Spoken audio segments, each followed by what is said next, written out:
नातेवाईकांची सोय करण्याबाबत बोला. रुग्णालयांच्या नातेवाईकांची शताब्दी केएमचं शताब्दी वर्ष आहे आणि मेडिकल कॉलेजचंही शेठ गोवर्धनदास मेडिकल कॉलेज आणि केएम हॉस्पिटल खरं म्हणजे एक ऐतिहासिक वास्तू आहे. 100 वर्ष कारभार करणं आणि 100 वर्ष रुग्णांची सेवा करणं मनोभावे अतिशय सेवाभावाने ही मोठी गोष्ट आहे. आणि म्हणून मी शताब्दी वर्षानिमित्त मी सर्व डॉक्टर्स, डीन आणि सगळा स्टाफ, नर्सेस असतील, वॉर्डबॉय असतील, स्वच्छता कर्मचारी असतील, सगळ्यांनाच मनापासून मी अभिनंदन त्यांचं करतो, त्यांना धन्यवाद देतो. कारण हा 100 वर्षाचा कार्यकाळ फार मोठा आहे आणि त्यावेळच्या लोकसंख्येप्रमाणे हे हॉस्पिटल उभं राहिलं. 20 लाख लोकसंख्या त्यावेळेस असेल, आता 2 कोटीच्या वरती आहे. आणि त्यामुळे खऱ्या अर्थाने एक जसं आपण ही मुंबईची लाईफलाईन रेल्वेला म्हणतो तशी ही देखील मुंबईची जीवनदायी आहे. इथं येणाऱ्या प्रत्येक माणूस एका विश्वासाने येतो, आपले प्राण वाचतील, आपल्यावर उपचार होतील अशा अतिशय आशेने येतो. आणि इथले डॉक्टर्स आणि इथला सगळा स्टाफ आलेल्या रुग्णांवर आपल्या कुटुंबातलाच एक व्यक्ती आहे अशा भावनेने उपचार करतो आणि तो रुग्ण बरा होऊन परत जातो. खरं म्हणजे हीच उपलब्धी आहे. आणि म्हणून हे डॉक्टर आणि सगळा स्टाफ जो आहे तो अतिशय सेवादारी आहे.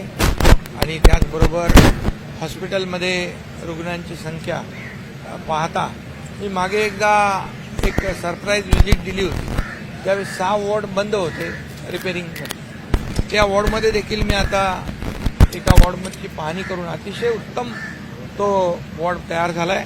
असे 6 वॉर्ड पूर्णपणे सगळ्या सोयी सुविधांयुक्त तयार झाले. त्यामुळे पेशंटची संख्या आता आणखी यांना जास्त पेशंट स्वीकारता येतील. परंतु यामुळे हा जो काही ताण आहे, या हॉस्पिटलवरचा लोड आहे, तो कमी करण्यासाठी आणखी एका इमारतीची आवश्यकता आहे. त्यामुळे आयुष्मान शताब्दी टॉवर या ठिकाणी उभा करण्याच्या मी सूचना आयुक्तांना दिलेल्या आहेत आणि त्याप्रमाणे त्याचं काम सुरू होऊन जाईल आणि जवळपास 1001 पेशंटना त्याचा लाभ मिळेल. आणि त्याचबरोबर नातेवाईकांची जी काही गैरसोय होते आहे त्या नातेवाईकांसाठी देखील थांबण्याची एक जागा निर्माण करण्याचं देखील या ठिकाणी सूचना केली आहे. ती देखील त्याचंही काम सुरू होईल. आणि जे रुग्ण औषध देखील परवडत अशा रुग्णांसाठी देखील मोफत औषधं देण्याच्या सूचना मी दिल्या आहेत. 0 प्रिस्क्रिप्शन ती देखील जवळपास अनेक रुग्णांना त्याचा लाभ मिळतो, परंतु 100% रुग्णांना या ठिकाणी त्याचा लाभ झाला पाहिजे अशा देखील मी सूचना दिलेल्या आहेत. त्याची अंमलबजावणी होईल. आणि एक केएम हॉस्पिटल जे आहे हे खऱ्या अर्थाने एक जो विश्वासाने संपूर्ण राज्यभरातले देशभरातले लोक या हॉस्पिटलमध्ये येतात त्यांचा विश्वास अधिक वाढेल, द्विगुणित होईल. ठिकाणी केएम हॉस्पिटलच्या माध्यमातून मिळेल. आणि जे मेडिकल कॉलेज आहे या मेडिकल कॉलेजच्या माध्यमातून देखील अनेक डॉक्टर, तज्ज्ञ डॉक्टर विविध क्षेत्रात आज काम करत आहेत, रुग्णांना सेवा देत आहेत. आणि म्हणून या संस्थेला काही कमी पडत नाही. मुंबई महापालिका आहे, राज्य सरकार आहे, यामध्ये कुठेही काही कमी पडणार नाही. जेव्हा जेव्हा आवश्यकता भासेल तेव्हा तेव्हा राज्य सरकार आणि मुंबई कॉर्पोरेशन या संस्थेच्या मागे उभी राहील. साहेब, तुम्ही म्हणालात की मी ऑपरेशन करतो डॉक्टर नसलो तरी. येणाऱ्या काळात पुन्हा ऑपरेशन करण्याचा काही मानस आहे का? कारण उदय सामंत म्हणले की मराठा आणि काँग्रेस पुन्हा एक आहे आणि अनेकांचे प्रवेश तुमच्याकडे तुम्हाला भेटून गेल्याचे विद्यमान याचा अर्थ फक्त राजकीय का काढता? राजकीय ऑपरेशन आहे का? तसा रुग्ण मिळाला आहे का तुम्हाला जेव्हा रुग्ण मिळेल तेव्हा सांगू, तुम्हाला कल्पना देऊ. सर मी आज काय जास्त लढाया झाल्या त्या बाबतीत आज तुम्ही स्पष्ट केलं की लाडकी बहीण योजना ही संकल्पना माझी होती. अरे बाबा, मुख्यमंत्री मी होतो. संकल्पना मांडल्यानंतर आमचे दोन्ही उपमुख्यमंत्री आम्ही बसून ताबडतोब त्याला काय म्हणतो आपण ती योजना साकारली आणि त्याला आम्ही सर्वांनी मिळून मान्यता दिली. एक टीमवर्क म्हणून आम्ही काम केलेलं आहे. त्यामुळे हे श्रेयवादाची बिलकुल गोष्ट नाही. हे काय श्रेय घेण्याचं काम.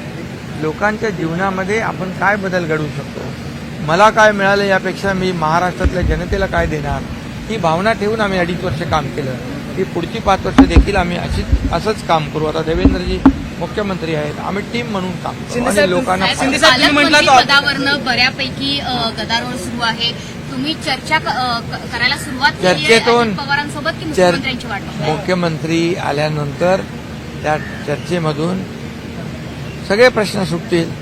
तुमचे जे प्रश्न आतापर्यंत आले सरकार स्थापन होण्यापासून ते सगळे सुटत गेले, ते आम्ही सगळे सोडवले. त्यामुळे हाही प्रश्न सुटेल हा विश्वास ठेवा. साहेब, त्यासोबतच बोगस पीक विम्याबाबत काही निर्णय होणार आहे का? 1 रुपयातला पीक विमा बीडमध्ये. खरं म्हणजे देशमुख सरपंच देशमुख यांची हत्या अतिशय निर्गुणपणे झालेली आहे आणि त्यामुळे अतिशय दुर्दैवी घटना घडली आहे. आणि त्यामुळे जे कराड असतील, वाल्मिक आणि आणखी कोणी असतील, कोणी एकही त्याच्यातून सुटणार नाही. यांना अशा प्रकारची निर्गुण हत्येला फाशीशिवाय दुसरी सजा नाही. साहेब, बदलापूर प्रकरणामध्ये अक्षय शिंदेची हत्या झाली असं सांगण्यात येत यामध्ये आहे. केम हॉस्पिटल और मेडिकल कॉलेज का जो शताब्दी महोत्सव था और ये शताब्दी महोत्सव मनाया है और इसलिए मैं यहाँ पर सभी डॉक्टर, डीन, सभी स्टाफ, सभी लोगों को बहुत बहुत बधाई देता हूँ, शुभकामनाएं देता हूँ. 100 साल लोगों की सेवा करना ये छोटी बात नहीं है और इसलिए इसके जो पेशेंट्स हैं वो एक विश्वास के साथ यहाँ दाखिल होते हैं और इसलिए पेशेंट की संख्या रोजाना बढ़ती है और इसलिए इस अस्पताल में और एक बिल्डिंग की आवश्यकता है. इसलिए मैंने म्युनिसिपल कमिश्नर को कहा है कि आयुष्मान शताब्दी टावर यह बनाया जाए और उसकी प्रक्रिया शुरू कर दी जाए. वो भी शुरू हो जाएगी और पेशेंट की कैपेसिटी बढ़ जाएगी और यहाँ जो रिश्तेदार आते हैं पेशेंट के, उनको भी जो असुविधा होती है यहाँ वहाँ बैठना पड़ता है, उनके लिए भी एक जगह ऐसी हो जाए ताकि वो वहाँ पर आराम से बैठ सकते हैं, उनको जगह मिल सकती है. और जो लोगों को दवाइयाँ नहीं एफोर्ड कर सकते उनके लिए भी मैंने आयुक्त जी को कहा है कि 0 प्रिस्क्रिप्शन जो अंतिम स्तर पर है उसे तुरंत लागू किया जाए.